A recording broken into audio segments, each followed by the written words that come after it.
Hello friends, ঘর অন্ধকার দেখে ভেবো না যে রাতের সময়। সকাল 6টা বেজে গেছে। গুড মর্নিং সবাইকে। আমার সকাল কিন্তু দুপুর 5টা থেকেই শুরু হয়ে যায়। একজনের অফিস আর একজনের স্কুল, দুজনের জন্য লাঞ্চ আর টিফিন তৈরি করে দিতে হয়, তাই সকাল সকাল উঠে পড়তে হয়।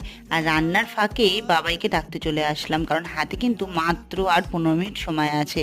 তারপর বাবাই চলে গেল স্কুলে। আধা ঘন্টা পরেই মিস্টার বিশ্বাসও বেরিয়ে পড়লো অফিসের জন্য। তবে আজকে কিন্তু ও তাড়াতাড়ি ফিরবে বলে গেছে। আগে ঘরের সব কাজকর্মগুলো সেরে নিয়েছি, তারপর রান্নাঘরে চলে এসেছি রান্না করতে। রান্না করতে কিন্তু আমি খুব পছন্দ করি, আর নিত্য নতুন রান্না ট্রাই করতে কিন্তু আমি খুব ভালোবাসি। তবে আজকে পাতলা চিকেনের ঝোল আর ভাত, গরম ভাত করেছি। আর এদিকে দেখো সবাই মিলে সফিকে খচাচ্ছে। সফি কীভাবে ওর দাদাভাইকে প্রোটেক্ট করছে শুধু দেখো একবার। তারপর সবাই মিলে লাঞ্চ করে নিলাম। অ্যাকচুয়ালি লাঞ্চ করতে করতে একটুখানি দেরি হয়ে গেছিলো, সবাই একসাথে লাঞ্চ করলাম বলে।